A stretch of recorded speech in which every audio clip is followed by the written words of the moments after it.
warahmatullahi wabarakatuh. Yang saya hormati penguji satu kita Bapak Dr. Sawaludin MA MG. Kemudian sebagai penguji dua Ibu Dr. Dimas Umi Kalsum MHum. Sekretaris sidang Bapak Dalilan MHum.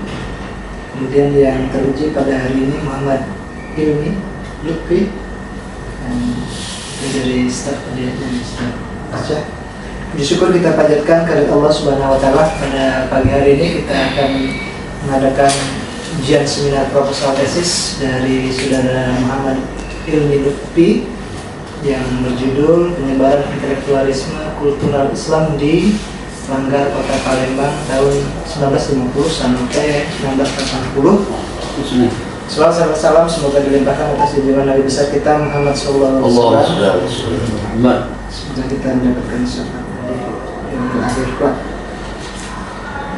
Baiklah, kita akan ujian pada pagi hari ini ada beberapa rangkaian acara. Yang pertama nanti kita paparan dari saudara Muhammad Ilmi Lutfi kurang lebih 15 menit. Kemudian untuk penguji memberikan masukan masing-masing sekitar 20 menit. Dan setelah itu kita akan umumkan hasil ujiannya setelah selesai nanti. Baiklah, untuk mendapatkan berkah dari Allah Subhanahu wa taala, mari kita buka sama-sama acara ujian proposal pada pagi hari ini dengan sama-sama baca basmalah. Bismillahirrahmanirrahim. Untuk selanjutnya silahkan kepada saudara Muhammad Ilmi Lutfi untuk memaparkan hasil proposalnya yang tentu akan terkait dengan objek, kemudian permasalahan, dan terakhir kemungkinan konsep-konsep apa yang digunakan sehingga proposal ini kita anggap layak atau tidak. Nanti kita akan mendapatkan masukan daripada penguji. Silakan kepada saudara ini. Baik, terima kasih kepada Bapak Dr. Mulyadi. Assalamualaikum warahmatullahi wabarakatuh. Waalaikumsalam. Selamat pagi kepada Bapak Ibu sekalian. Perkenalkan saya Muhammad Ilmi Lutfi, mahasiswa magister program studi Sejarah Peradaban Islam Fakultas Sejarah Humaniora tahun 2021, termasuk 2021.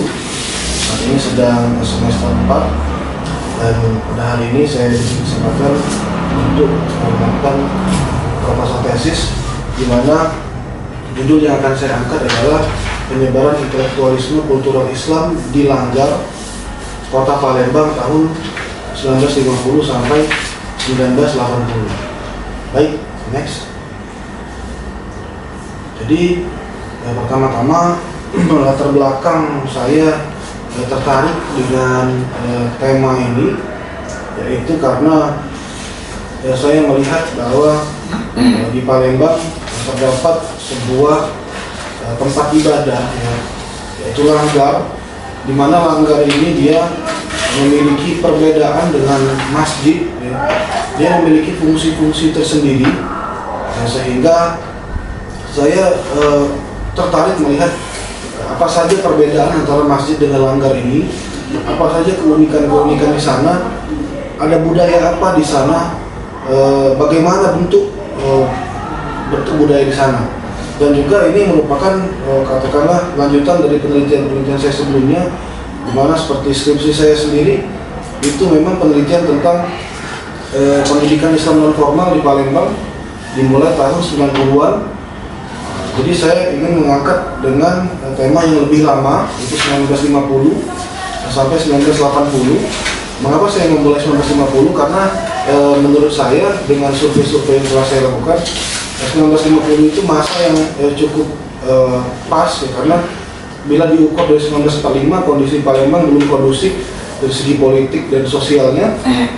Dan 5 tahun kemudian 1950 ya, juga sekitar 3 tahun setelah perang 5 hari 5 malam, artinya di sana kondisi sosial politik di Palembang sudah mulai baik, sehingga mengakibatkan situasi agama kemasyarakatan juga sudah mulai kondusif, sehingga saya memulai dari tahun 1950. Dan mengapa saya mengakhiri pada tahun 1980? Karena menurut saya setelah tahun 1980 ada perubahan budaya juga di sana, ya, seperti fungsi langgar yang mulai ada beberapa langgar yang diubah menjadi masjid dan sebagainya. Jadi saya membatasi dari tahun 1950 sampai 1980. Dan salah satu yang membuat saya tertarik, ya, saya terinspirasi dari bukunya Profesor Azim Abdi Azra yang berjudul Surau. Karena surau ini dia diteliti di Minangkabau di Minang. Dia punya ciri khas sendiri buku ini, di mana buku ini dia menjelaskan bahwa surau ini berbeda dari surau kita ya. Bukan. Surau. Pendidikan Islam tradisional dalam transisi dan modernisasi. Nah, saya tertarik dengan buku ini sehingga saya lihat bahwa di Palembang ada yang seperti itu, tapi belum diteliti atau belum banyak diteliti, yaitu langgar. Di mana posisi langgar ini hampir mirip dengan surau walaupun ada perbedaan-perbedaan sendiri. Seperti di surau dia menjadi tempat tinggal anak-anak bujang, mungkin di langgar tidak demikian, tapi dia punya ciri khas tersendiri. Ya, seperti penyelenggaraan sholat Jumat di masjid besar ada penyelenggaraan sholat Jumat, sedangkan di langgar tidak ada. Dan dia punya budaya-budaya tersendiri. Itu yang saya tertarik sampai saat ini. Itu. Next. Dari sana ada batasan-batasan masalah. Pertama, tematikal, di mana saya membatasi batasan masalahnya adalah mengenai langgar dan intelektualisme kultural Islam. Ya, artinya di sana kita akan membahas langgar dan intelektualisme kultural ini maksudnya adalah seperti yang saya sebut tadi, bahwa saya ingin melihat bagaimana sih intelektualisme yang berkembang dari langgar dan budaya apa yang berkembang dari situ. Nah, ini yang menurut saya menarik. Kemudian ada spasial wilayah, di mana ini saya mengangkat wilayah Kota Palembang dengan batas administrasi pada tahun 1950 sampai 1980, ya, yang berpusat pada kampung-kampung klasik yang ada biasanya tidak jauh dari Sungai Musi atau tidak jauh dari pesisir sungai. Ya. Nah, kemudian ada skup temporal, waktunya yang setelah saya jelaskan tadi, yaitu dari 1950 sampai 1980. Next. Jadi rumusan masalahnya ini yang direncanakan adalah bagaimana intelektualisme Islam masyarakat Palembang pada tahun 1950 sampai 1980.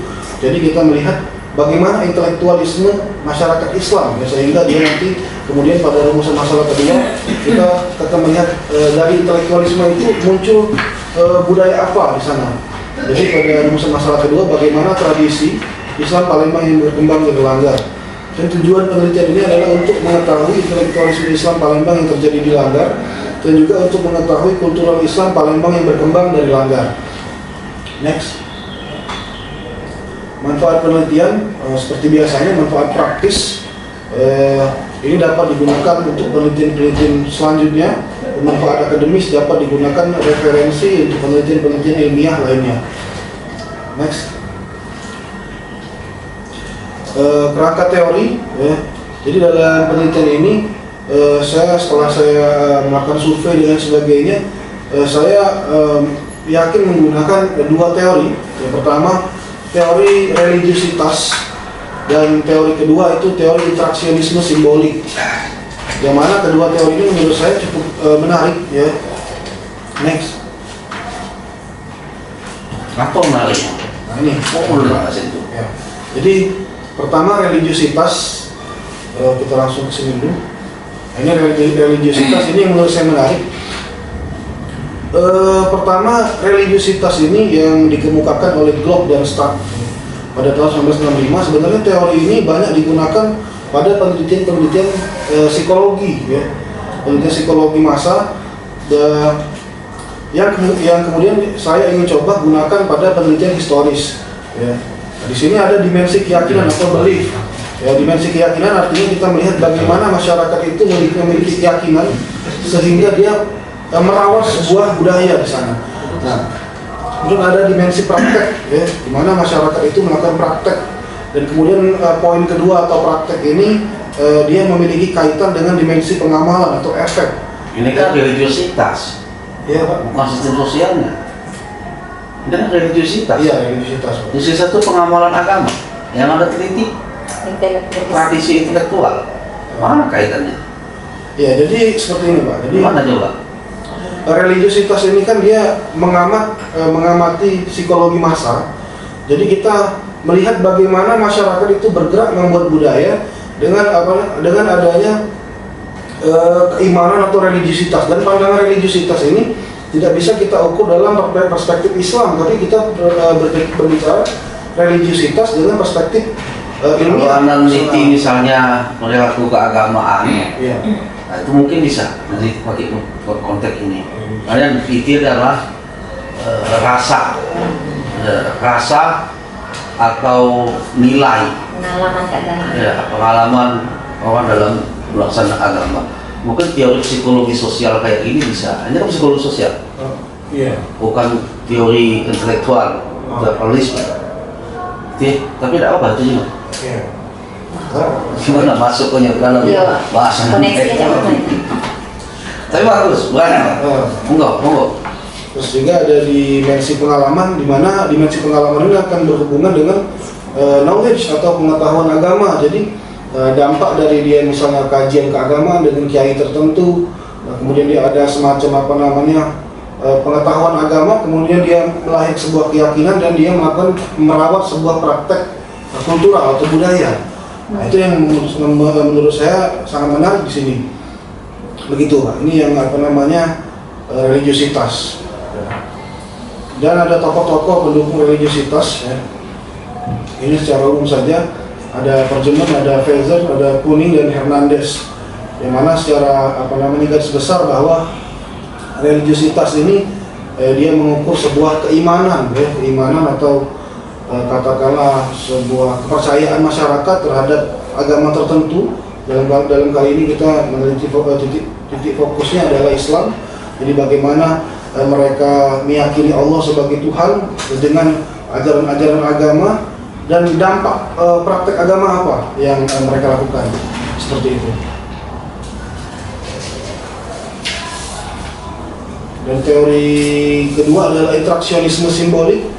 Nah, teori ini dari tokoh-tokoh berikut, ada George Herbert Mead, ada Charles Carlton Cooley, ada Florence Nightingale. Kamu yang pakai yang mana ya? Ini beda-beda kan? Iya. Ini saya ahli dalam bidang-bidang kayak gini. Iya benar. Kalau Anda menggunakan teori simbolik, yang mana Anda pakai? Ada tokoh yang mana ya Pak? Nah, yang mana itu? Beda kan itu? Punya siapa ya? Ayo, yang mana Anda pakai? Yang sampai saat ini saya Masih meyakini dengan diteliti. George Herbert Mead Pak. George Herbert Mead. Iya. Jadi menurut dia bahwa Langgar Anda anggap sebagai simbol atau sebagai tempat simbol? tempat simbol Pak, karena di Tempat sana simbol. ada praktek-praktek Pak. Nah, praktek agama itulah yang kemudian menjadi Kalau Anda menganggap langgar sebagai tempat simbol, nanti turunannya harus ada tokoh, gitu ya, harus ada kiai, gitu loh, harus ada apa disebut konteks masyarakatnya. Kalau langgar kena wong Kristen, iya gitu. Mungkin kalau langgarnya sebut 15 ilir, mungkin masih. Tapi kalau langgarnya hidup di 8 ilir, tengah-tengah wong Cina, ya kan mau Anda cerita ya. Saya Itu. Oh ya, itu. Oke, kalau itu sebelumnya masuk itu. Lanjut, Mas. Jadi intinya bagus sekali ini. jadi bahwa dia George Herbert Mead ini dia meyakini bahwa interaksionisme simbolik itu dia adalah bahwa perilaku sosial atau budaya ya, karena memang interaksionisme simbolik ini sebenarnya banyak dipakai pada penelitian antropologi atau sosiologi, tapi lebih banyak lagi antropologi. Nah, jadi dia sangat cocok menurut saya di sini karena saya mengangkat kultural Islam di sana. Nah, jadi ada praktek-praktek keagamaan yang kemudian mengapa masyarakat melakukan itu, misalnya karena alasan spiritual ini, misalnya dia melakukan misalnya nisfu Sya'ban karena dia nanti akan dapat pahala seperti ini misalnya. Jadi melakukan ini praktek ini mengapa? Karena dia akan mendapatkan ini. Dan ini yang menurut saya menarik. Alasan masyarakat sehingga kuat. Sehingga kemudian saya menyimpulkan bahwa sampai saat ini dengan data-data yang saya baca, kedua teori ini saling berkaitan menurut saya. Religiusitas dengan intraksionisme simbolik ini dia memiliki kaitan, sehingga dua-duanya dapat dipakai dalam penelitian intelektualisme kultural Islam dilanggar seperti itu. Ini kan dasar argumen ini kan bahasa, Mas, jangan salah. Dia kritik terkait dengan kritik bahasa. Kalau Anda menganggap simbol ini adalah suatu bahasa, berarti yang Anda pahaman itu adalah bahasanya dulu. Bahasa dalam penyampaian dilanggari itu pakai bahasa apa? Nggak mungkin simbol itu akan menyampaikan kalau nggak ada kritik bahasa, karena itu temukan dulu. Nanti ketika Anda bicara tentang langgar ini menggunakan bahasa apa? Oh ya. Okay. Baru simbol-simbol yang dikatakan argumen itu bisa ditangkap. Nanti simbol itu kan banyak. Ada simbol atas, simbol bawah, ada simbol tengah, ada simbol yang hanya dipahami oleh kalangan guru, ada simbol yang hanya dipahami oleh kalangan masyarakat, tokoh agama, tapi ada juga simbol-simbol yang dipahami sebagai layak di umum. Itu ya. Sehingga teori ini memiliki identitas sendiri. Yang sampai teori ini ngambang aja nanti. Teori simbol ini memang banyak dipakai dalam sosiologi, tetapi untuk penelitian yang bersifat bersifat interaksi simbolik, artinya hubungan A ke B, ada sikap reaktif. Nah, sikap reaktif ini nanti sifatnya seperti apa? Mono ya. Tapi kalau dia hanya satu reaksi nggak bisa diteliti. Ini ya, gimana Anda meneliti yang sudah mati? Bang dulu. Pasti dari naskah-naskah nanti dicari. Sikap reaktifnya itu yang disebut harmoni sebagai interaksi simbolik, simbol yang berinteraksi. Mana kalau Anda lihat kuburan nggak ada interaksinya. Oh itu ya, kalau kuburan, maka kuburan itu yang dilihat adalah lambangnya, bunganya, itu adalah interaksi simbolik. Monggo Mas, ini keren nih, baru pakai teori kayak gini bagus nih. Terus ini tadi penelitian terdahulu saya juga terinspirasi dengan penelitian ada karya Jerome Peters ya, di mana di buku beliau ini sudah sangat sering kita baca pada subbabnya dia membahas tentang perubahan religius di Palembang, tapi dengan masa yang lebih lama lagi pada 1942, dan juga ada karya Pak Dr. Ismail di mana dia membahas pendidikan Islam non formal di sana, ada madrasah dan lain sebagainya, ada juga pendidikan Islam formal di sana. Dan ini menjadi penelitian terdahulu dalam karya ini. Next.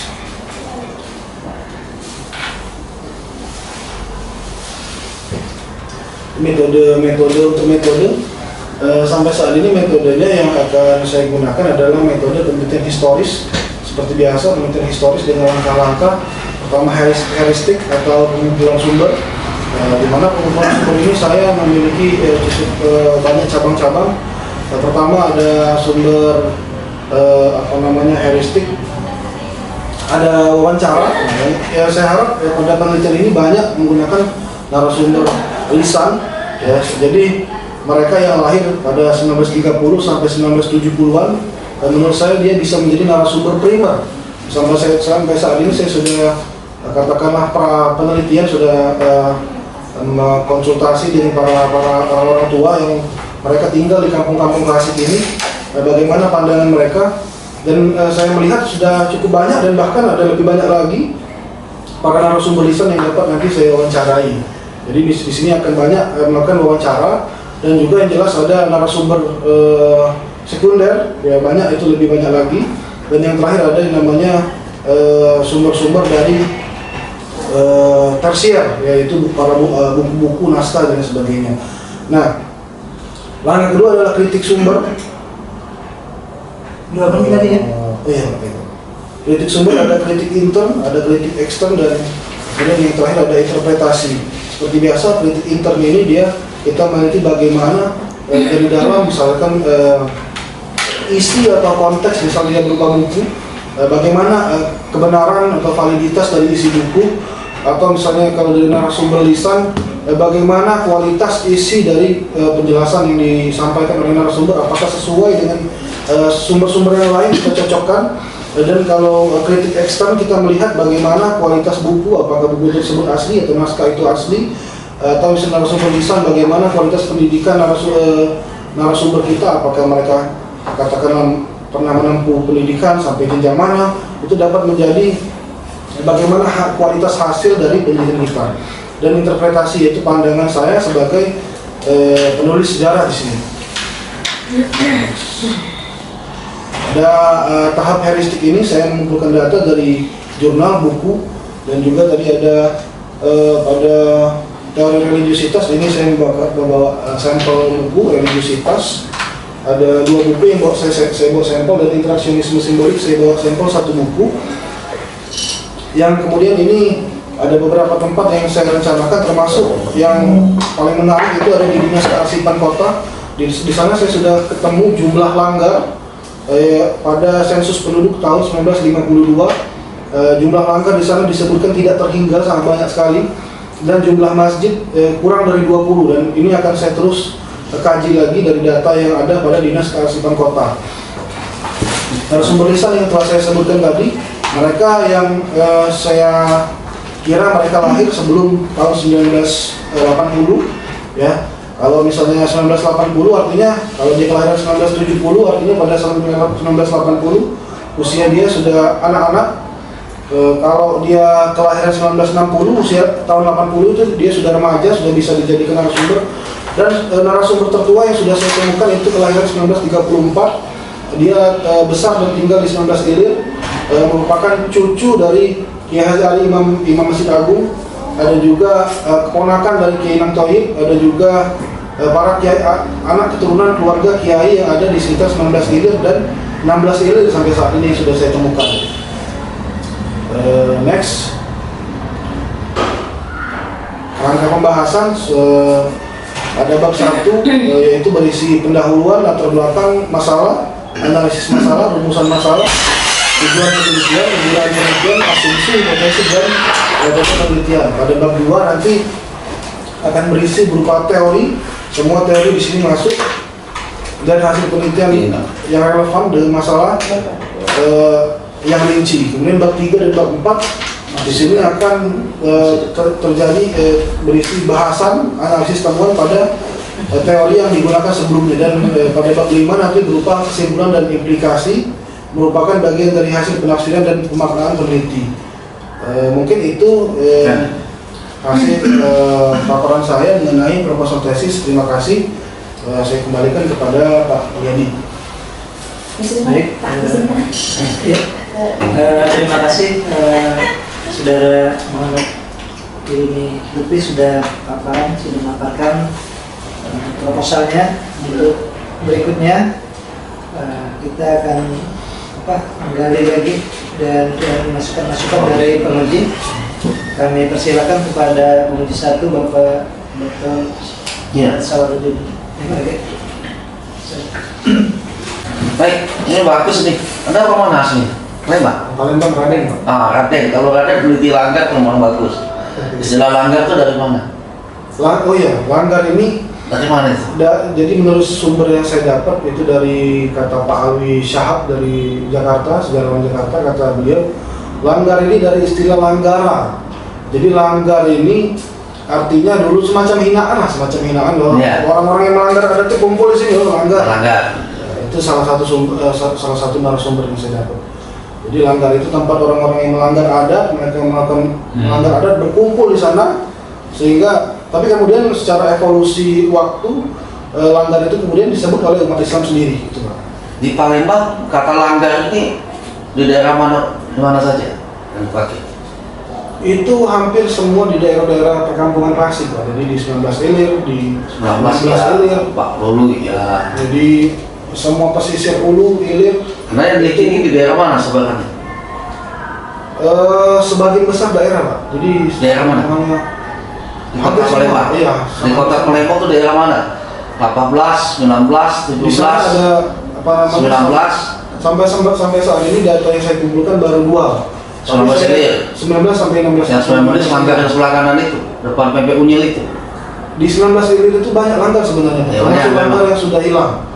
Tapi nggak semua langgar itu kan menghasilkan tradisi intelektual. Iya. Itu persoalan utama nanti. Karena itu perlu mendudukkan lagi persoalan apa penting kata-kata penyebaran itu. Kenapa Anda hanya ingin meneliti seperti apa sih sebenarnya tradisi gagasan, ini kan ide intelektual itu kan gagasan, tradisi intelektual pada kota Palembang pada masa itu. Anda mau meneliti penyebarannya atau mau meneliti intelektualnya? Terus kota yang lain, Mas. Kalau penyebaran Anda harus menentukan, oh ini jadi pusat, harus menemukan pusat dulu, pusat penyebarannya dulu. Kalau nggak ada pusatnya lebih. Maka saya tanya tadi, berapa langgar dan Anda teliti itu di daerah mana? Lalu mengapa Anda meneliti pusat penyebaran intelektual Islam itu masa-masa abad ini, abad 20 ini ya, 20 akhir ini, 20 akhir ini pasti 19 Ilir. Itu kan udah kelihatan tuh, 19, 27 Ilir, 32 Ilir yang sama ada tepi-tepi sungai itu, lalu 4 Ulu, 1 Ulu, itu adalah tempat-tempat yang kita sebut sebagai intelektual Islam kota Palembang. Nah saya tanya, Anda meneliti penyebaran, apa meneliti intelektualnya? Sebenarnya sampai saat ini saya meyakini Masih bingung. meneliti kepada ini Pak, apa Intelektualnya, intelektual. berarti kata penyebaran kesimpan dulu. Ah. Oke, karena dalam latar belakang Anda nggak nyebut nih pusat penyebaran Islam, pusat penyebaran intelektual Islam dalam konteks langgar ini, langgar yang mana? Itu kan belum kelihatan. Karena itu dalam latar belakang ini sudah terlihat bahwa fokus Anda pada intelektualisme.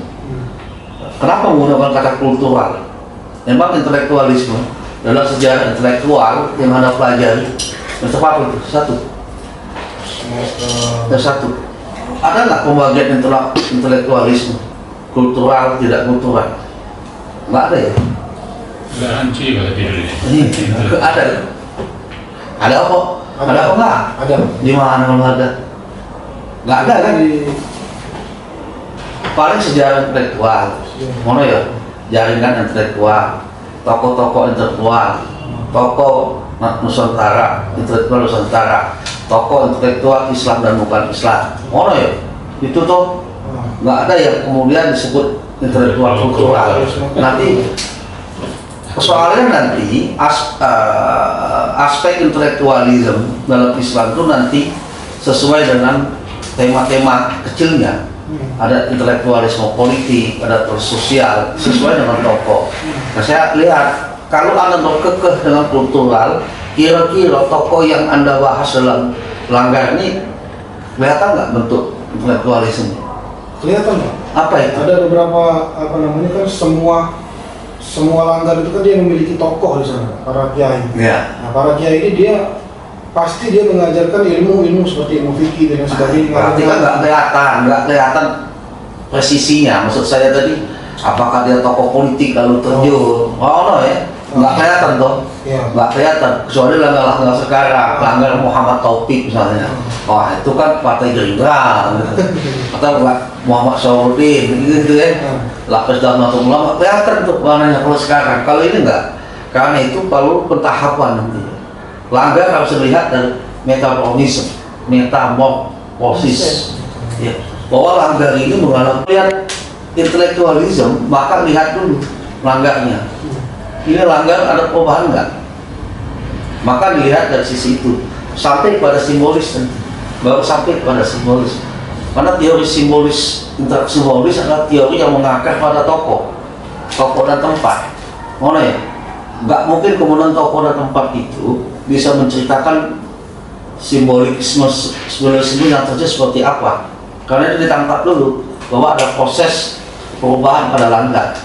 Identitas langgar itu berubah. Oh ya, itu terus sepakat di situ ya. Nah yang kedua, yang menurut saya itu juga bagus juga ini. Apakah Anda masih ingin mempertahankan kata-kata kultural di belakang itu dalam sebenarnya? Ya kalau saya pengennya mempertahankan itu, Pak. Bagaimana konsepnya kalau ini pertahanan? Yang ada di kan intelektualisme. Oke. Nah, yang kulturalnya di mana masuk? Kalau perspektif saya sama saat ini, Pak, kultural ini kan dia punya turunan-turunan, Pak. Nah, kalau untuk keturunan itu kan bukan kultur, belum tentu juga kultur itu diciptakan dari turunan. Kadang-kadang ya tradisi. Ya, jadi dari tradisi tadi salah satunya tradisi pendidikan klasik. Nah, berarti tradisi toh, bukan kultural. Gimana kalau saya taruhkan judulnya Langgar dan Tradisi Intelektualisme Islam Palembang tahun 1950-80. Lebih lama kayak itu judulnya. Coba kamu tulis. Langgar dan Tradisi Intelektualisme Islam di Palembang tahun 1950-1980. Lebih lemah kayak gitu lah kira-kira. Iya. Oh, lebih lemah ya. Lebih lemah ya. Lebih cair, subjek objeknya kelihatan, keterangannya juga kelihatan, yang Anda bahas juga kelihatan. Apa yang Anda bahas di situ? Jadi di sana yang dibahas itu tradisinya, Pak. Nah, tradisi. Nanti tradisi-tradisi tertua dalam Langgar itu pasti nggak sama. Sama atau enggak? Atau tergantung langgarnya? Tergantung langgarnya kan. Nah, berarti tradisinya macam-macam. Itu temuan Anda nanti. Kalau dalam surau karangan Azumani Asra itu nanti juga ketemu bahasan-bahasan bahwa kalau surau di Menang di tempat Pahta lain apa namanya? Meninjau. Ya, Bukit Tinggi meninjau. Ini beda. Surau di sana mengajarkan tentang kekritisan. Wajar kemudian para intelektual yang muncul dari meninjau Bukit Tinggi itu kritis dan juangnya tinggi intelektualnya sampai sekarang, termasuk kawan-kawan yang di DPR yang berasal dari media ini kritis banget. Sampai Pak Ina ada pengaruh Partizan misalnya itu kritis gitu ya. Nah, sampai gitu dulu Pak Zumani Sarap meneliti. Nah, saya kepengen mungkin tapi kalau waktu cukup, Langgar yang Anda teliti yang sekian banyak 1000 itu nanti diciptakan aja dari berapa, apakah memiliki ciri khas yang juga mempengaruhi pada intelektualisme di situ? Pasti ya. Nah, pengaruh itu yang disebut dengan tradisi. Jadi kalau Langgar 19 ilir, maka tradisi intelektualismenya adalah biasanya orang yang jago fikih dan tasawuf. Mana ya? Oke. Karena memang 19 ilir itu terkenal tokoh dengan tasawufis, tarekat dan tasawuf, pengaruh samanya kuat. Kalau di 40 biasanya orangnya jago fikih dan dagang, karena pengaruh dagangnya kuat. Di 40 laut, 40 utara itu hebat-hebat orang fikihnya. Fikih, karena memang ada kiai fikih di situ. Mana tuh? Nah, kalau kemudian di satu ilir, 5 ilir, kemudian 8 ilir, biasanya ini lebih kepada tarekat Ba'lawi misalnya. Kan pengaruh Arabismenya kuat di situ. Orang teror Alawiyah lebih kuat, tarekat Alawiyahnya. Mau ya? Sampai ke situ tradisi intelektualnya. Mau ya? Oke, paham di situ ya? Paham. Nah, oke, kemudian yang menarik kajian saya sebaran langgarnya tadi loh. Tadi belum tergambar. Nah, Anda memiliki data apa tentang sebaran langgar? Ada nggak datanya? Kalau 50, 80 ya? Kan belum ada jumlahnya. Itu jumlah sebaran langgar. Tampil di sini. Ada nggak di sini? Belum tampil di Oh, iya. Sebaran langgarnya ada nggak? Belum dimasukkan di situ, Pak. Belum ada. Nanti dimasukkan ya. Sebaran langgar itu nanti point views untuk melihat bahwa tradisi intelektual itu muncul. Karena tadi menggunakan teori apa tadi yang pertama? Religiositas. Nah, religiositas ini tak diletakkan di mana nanti pada intelektualisme tradisi. Dia itu ada langkah-langkahnya tadi, Pak. Iya, di mana diletakkan itu?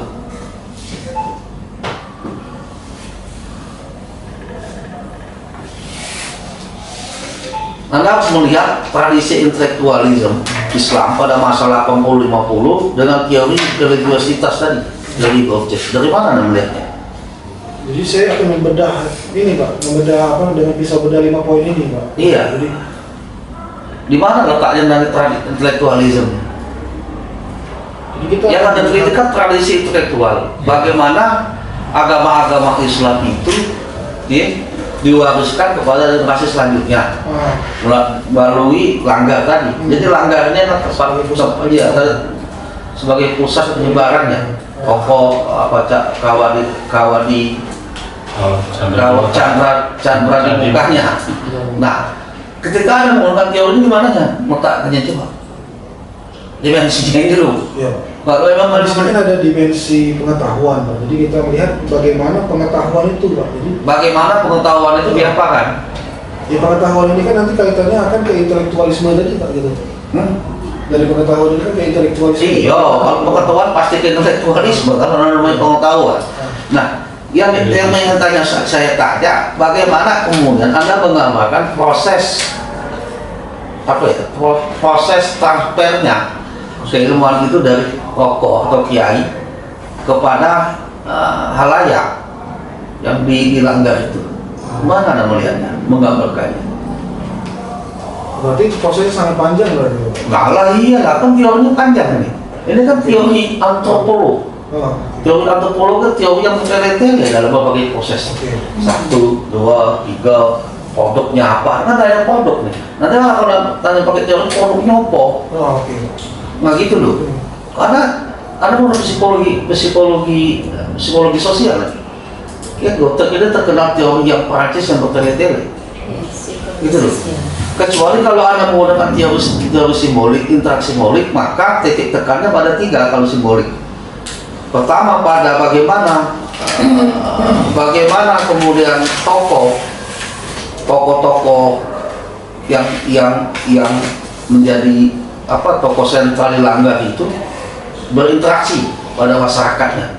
Apa dia sebagai ulama, apa dia sebagai cendekia, apa dia sebagai pedagang, kayaknya orang ya. Karena lebih mudah memahami, karena simbol. Kalau dia sebagai pedagang, mungkin langgar di 40, kemudian 19 ilir itu lebih pas untuk melihatnya. Karena orientasi masyarakat akan tergambar di situ. Bagaimana langgar itu bicara dengan lingkungan setempat. Karena teori simbolik adalah sang tokoh berbicara dengan lingkungannya. Nah sekarang tokohnya sebagai apa? Sudah kelihatan nggak sih kok tokoh yang Anda lihat? Ada kiai saya lupa namanya, Pak. Di 16 ilir itu dia tokoh tasawuf Naksabandia. Nah ya, dia sebagai apa? 16 ilir itu kan dia sebagai guru. Sebagai guru, sebagai terus saya ada lagi. Dia ngajar sebagai guru ngaji, hanya sebagai tokoh, soalnya sebagai pendidik. Mencoba membedah lebih lanjut. Oke, berarti dia berinteraksi dengan lingkungan dengan sebagai pendidik, sebagai pendidik agama Islam. Di tengah lingkungan ekonomi perdagangan. Kan kelihatan nanti. Jadi kalau dengan teori simbolik, interaksi maka kelihatan bagaimana tokoh berbicara dengan lingkungannya, berinteraksi dengan lingkungannya. Kan kelihatan dia sebagai apa, gitu ya. Yang kedua, kalau dengan teori interaksi simbolik, Anda sampai pada apa makna, dan seperti apa simbol. Jadi apa makna dan seperti apa simbol. Jadi maksudnya tuh apa makna dan seperti apa simbol ini akan merujuk kepada sang guru yang dilanggar ini. Ketika dia berinteraksi dengan masyarakat setempat, dia menggunakan bentuk tindakannya seperti apa, bentuk tindakannya itu, ya kan? Kemudian sumber yang dia gunakan seperti apa. Kita akan memotret tradisi intelektual, gitu kan? Gitu ya? Apakah dia ada pendidikan sekolah di situ, ataukah tidak? Maka harus dilihat apa makna interaksinya dan makna simbolnya, lalu seperti apa tindakannya. Nggak mungkin kalau guru di tempat ngajar ngaji, nggak mungkin langgar itu. Ada juga langgar yang digunakan untuk ngaji, iya. Dan ulamanya nggak punya nggak punya jaringan yang kuat. Karena itu untuk melihat ini juga penting. Yang ketiga adalah bagaimana penciptaan makna. Kalau tadi tindakannya Maka yang ketiga yang harus lihat dilanggar itu dan tokoh kiainya atau ulamanya itu adalah bagaimana dia menciptakan tradisi intelektual pada lingkungannya itu, melalui madrasah, melalui naskah-naskah kecil yang dibagikan pada masa itu, atau melalui menciptakan menciptakan tijarah itu dagang. Misalnya kiai kan banyak dagang juga, kayak kain segala macam, dan itu juga menentukan kualitas daripada interaksi simboliknya. Kalau untuk metodologi saya sepakat, ya tidak ada persoalan di situ, karena memang penelitian ini adalah harus menggunakan penelitian lapangan yang bersifat wawancara. Itu tekniknya. Sejarah sejarah, tapi kalau hanya menggunakan sejarah nggak kena ini. Harus ditambah dengan pendekatannya historis sosiologis. Historisnya itu adalah ada bercerita tentang kawasan di situ, karena Anda menggunakan simbolik, tetapi ditambah juga sosiologi. Sosiologi itu ada ingin menjelaskan tema-tema yang kosong pada sejarah, lalu diceritakan lagi melalui temuan-temuan baru pada masyarakat. Jadi sosiologi itu mengangkat sesuatu yang tidak terjamah oleh sejarah lalu dijelaskan oleh sosiologi. Contoh misalnya yang tidak terjamah oleh sejarah yang saya sebut tadi, bentuk tindakan. Nah, bentuk tindakan interaksi yang dilakukan oleh kiai itu opo. Nah, sosiologi jelaskannya. Bagaimana sosiologi menjelaskannya? Anda melihat langgar masih ada. Siapa kiai sini? Kiai A misalnya. Ada tak warisan sosial atau warisan A? Oh ini lah kami dapat bacaan ini dari beliau. Nah, yang mana loh mas? Jadi kelihatan bentuk tindakannya. Anda bisa menangkap, ternyata kiai ini selain memberikan ceramah, mengajak juga mendengarkan naskah misalnya, atau menijazahkan satu lafaz itu loh. Dan itu banyak sekali di 19 ilir itu ya. Kata-kata kayak gitu kalau kiainya. Aku kira itu baik. Cukup ya, 20 menit kan? Ya. Kalau lama-lama berpusat, puasa ini. Ini aja nanti ambil. Baik, terima kasih dari Pak Dr.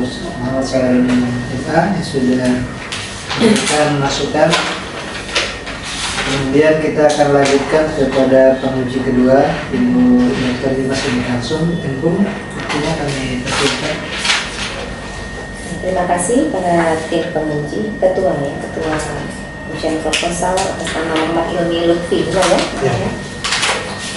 Dan kami hormati penguji pertama yaitu Dr. Muhammad Salahuddin dan Sekretaris Sidang Pak Raihan Stephen. Tidak ada tim ininya. Pada dasarnya saya tadinya judulnya ini yang agak pusing ya ketika baca. Sepakat dengan Pak Sawal untuk mengganti. Tapi saya itu intelektual Islam gitu. Kalau tadi mengapa menggunakan intelektualisme ya? Nah, penggunaan intelektualisme sendiri perlu dipertimbangkan apanya gitu. Jadi jangan dia mikir. Biar kamu aja yang mikir nanti. Jadi langgar dan tradisi intelektual Islam di Palembang 1950, 1980. Nah, kebetulan saya juga hidup di masa itu ya, 1980-an. Iya, zaman itu gitu ya? Iya lah. Aku malah lupa.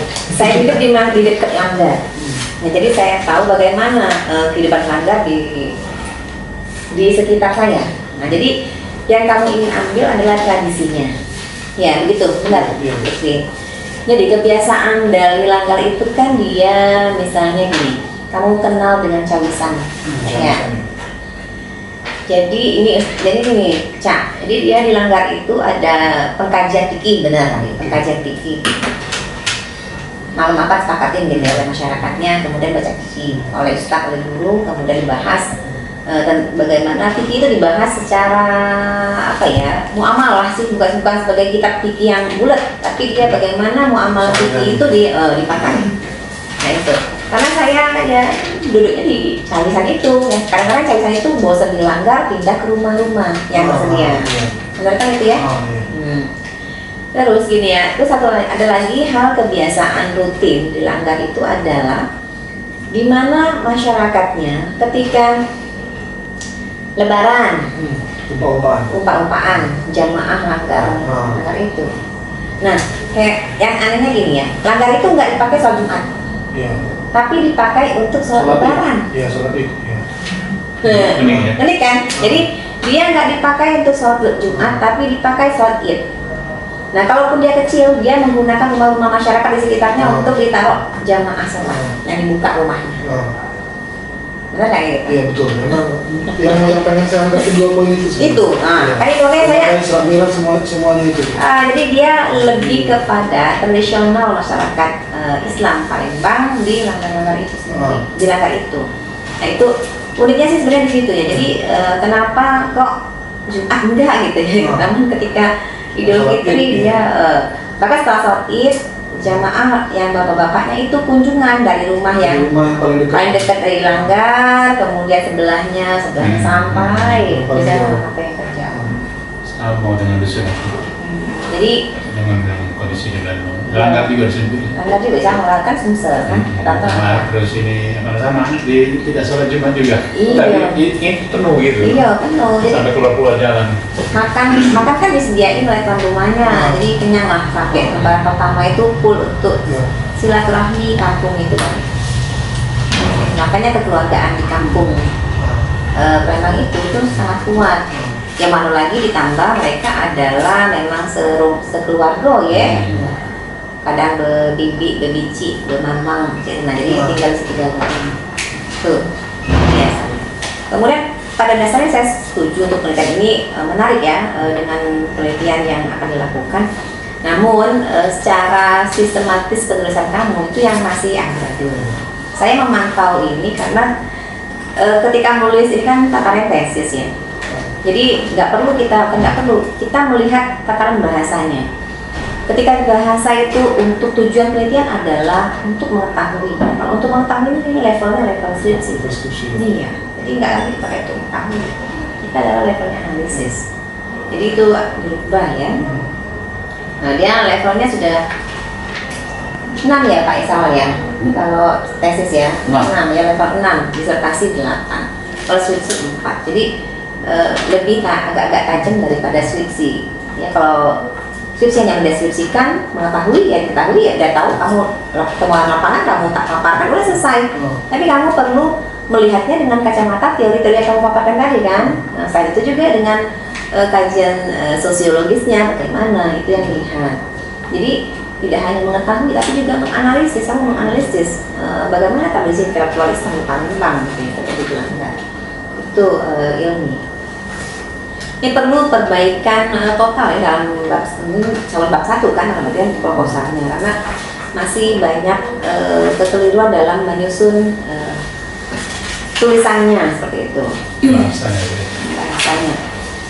Kemudian susunannya ya. Pilih ya, ketika kita ini loh, proposal itu adalah 70-80% penelitian kita. Ya, jadi dia itu sudah tergambar siapa tokoh-tokoh yang kamu jadikan informan kan? Ya itu belum tak ada di sini di dalam metode penelitiannya. Unit analisis oke lah, kamu belum menentukan nih lokasinya. Kamu akan meneliti tradisi langgar ya, tradisi intelektual Islam langgar nih apa yang ada di langgar Palembang. Nah maunya lokasi mana saja atau semua langgar yang ada di Palembang mau kamu ambil? Kayaknya saya semua. Jadi saya melihat membandingkan antara mungkin per kecamatan nanti ya, kecamatan atau sedang dulu Bang Ilir, sedang dulu ini, Bang Ilir sini, atau sampel. Kira-kira cukup nggak waktunya? Berapa data langgar yang ada di Palembang? Kalau di data yang sensus penduduk 1952 itu tidak terhingga, artinya banyak. Tapi tidak terhingga zaman itu kan mungkin ya karena dia lebih banyak dari masjid, ya tidak tahu jumlahnya berapa. Tapi ada tuh nama-namanya itu. Nanti saya cek. Oke, kamu cek, kamu data itu kemudian cek lagi apakah masih ada atau tidak. Ya, karena ada beberapa langgar yang sudah berubah menjadi masjid. Masjid ya. Nah, itu perlu di cross check kembali sehingga nanti jelas ini lokasinya di mana dan itu sudah kamu kerucutkan. Kan karena saya nggak tahu ini berapa masjid, berapa langgar yang akan diteliti kan belum tampak dalam proposal. Nah, sehingga kan masih masih ya bayangan kamu aja ini belum yang diteliti itu apa belum jelas. Jadi memang udah jelas ada tradisinya, cuman lokasinya apa belum, kemudian desain penelitian seperti apa, apakah ini kualitatif atau kuantitatif, itu juga belum apa. Kemudian sumber datanya dari mana saja, siapa yang akan menjadi sumber data penelitian kamu, itu belum muncul. Kamu hanya belum ada di metode penelitian itu belum kamu sebutkan kan ya itu.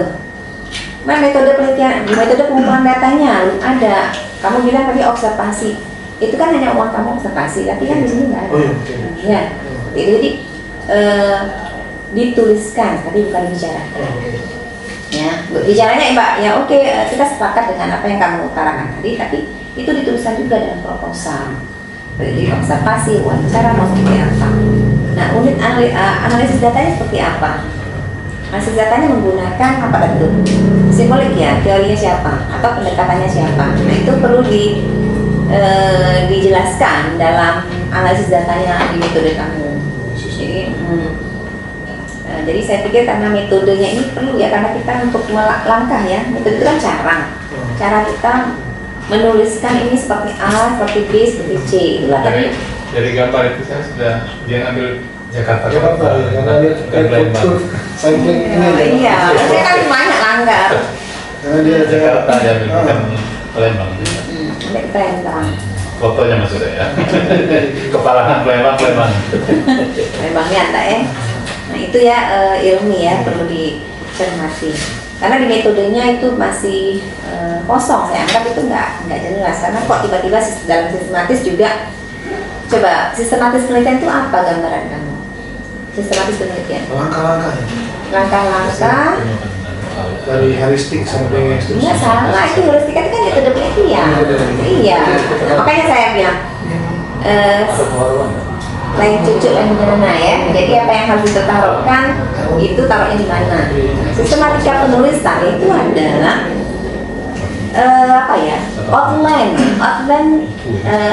yang akan kita buat menjadi susunan tesis ini. Bab 1 apa isinya, bab 2 isinya, bab 3 yaitu sistematika ya, bukan kerangka tapi sistematika. Itu masuknya di sistematika penulisan. Bukan sistematika itu berupa heuristik itu adalah metode penelitian. Misalnya data metode pengumpulan data, kamu bisa masuk observasi ya, itu bisa masuk ke heuristik dan heuristik dengan mengumpulkan data dengan cara apa. Nah itu. Kemudian dengan verifikasi titik sumber, bagaimana caranya itu dijabarkan di situ juga. Jadi saya dalam apa ya, meluruskan ya beberapa hal yang kekeliruan yang dibuat oleh ini ketika menyusun proposal tesis ini. Jadi itu yang perlu dicermati, karena ya oke lah tulisan kita maunya bagus, objek penelitiannya bagus lah, kita sepakati setuju untuk diangkat, namun susunannya perlu diperbaiki sesuai dengan template-nya yang ada di kita tentunya. Kamu punya kan buku pedomannya? Nah, contohlah itu. Bab 1 isinya apa, bab 2 apa, nah, proposal bentuknya seperti apa, itulah modelnya. Jadi jangan lari dengan model yang lain. Ya. Saya rasa saya sedikit aja Pak, itu mungkin ya tambahan saya, karena Pak Salam banyak sekali memborong ya untuk teori baik teori maupun dari konsep-konsep yang perlu ditambahkan oleh sebulan selesai. Ya kalau ini sebenarnya data tidak ada semua gitu. Iya, tengah kamu menulis ya, jangan memikirkannya tapi dituliskan. Oke ya, sekian mungkin Pak Muhammad, saya kembalikan. Terima kasih. Ya, baik, terima kasih dari Dr. Fatul sudah memberikan pertanyaan dan NIM 213040503 dengan judul proposal Ketua Islam dinyatakan dengan nilai hasil ujian dari 2 penguji dibagi 2, 83 nilai. Proposal tesis ini layak ya untuk dilanjutkan. Bagus itu layak. Ya sudah 50. Tapi ada masukan yang sangat penting untuk diperhatikan oleh saudara ini, terutama judul. Saya juga ikut mencatat tadi. Secara detail saya catat ini. Apa menjadi komentar masukan dari kedua penguji. Pertama, perubahan judul ini mendasar sekali di dalam nampak di judul ini ya. Tapi tadi bingung juga Pak tadi kok Iya. intelektual kultur. Iya. Saya bukan basis ilmu pengetahuan itu. Tugas pembimbing yang baik bukan mengkoreksi, tapi memberi alternatif. Enggak alternatif. Jadi kalau dosen yang menguji lalu tidak beralternatif, nah itu berarti itu batu banget. Benar. Bimbingan aku udah pernah lama 3 bulan emang sama aku juga Kak. 3 bulan kayak gitu ya. malam. Jadi itu cuma 4 bulan lolos sudah. Proposal tesis ilmi dinyatakan layak untuk menjadi tesis dan dilanjutkan pada proses bimbingan masa perbaikan 1 bulan ya, terhitung mulai dari hari sampai 4 Mei 2023. Kami akan terus mengingatkan lewat grup WA dosen, grup WA mahasiswa untuk menyelesaikan ini dalam 1 bulan ini. Iya, Jangan lama-lama. bila perlu lebih dari itu. Iya. Dalam 1 bulan itu sudah selesai. Ya, baiklah. Tadi kita sudah sampaikan berita acara ujian proposal tesis atas nama Muhammad Hilmi Lutfi oleh Sekretaris Sidang Mbak Elina Hum. Dan dengan demikian berakhir sudah ujian kita pada pagi hari ini. Kemudian menjadi perhatian untuk Muhammad Hilmi Lutfi ya, bahwa itu ada perbaikan 1 bulan. Kemudian dilanjutkan dengan proses pembuatan SK ya. Jadi itu mungkin harus dicermati, jangan sampai lalai. Baik, untuk ini mari kita tutup ujian proposal tesis kita pada pagi hari ini dengan sama-sama baca hamdalah. Alhamdulillahirobbilalamin. Terima kasih sekali lagi kepada kedua penguji, Bapak Muhammad Dr. Shalawuddin MA dan Ibu Dr. Nima Sumikalsum, Sekretaris Peradilan dan yang teruji pada pagi hari ini. Kami akhiri wabillahi taufiq wal hidayah. Assalamualaikum warahmatullahi wabarakatuh. Waalaikumsalam. Jadi dulu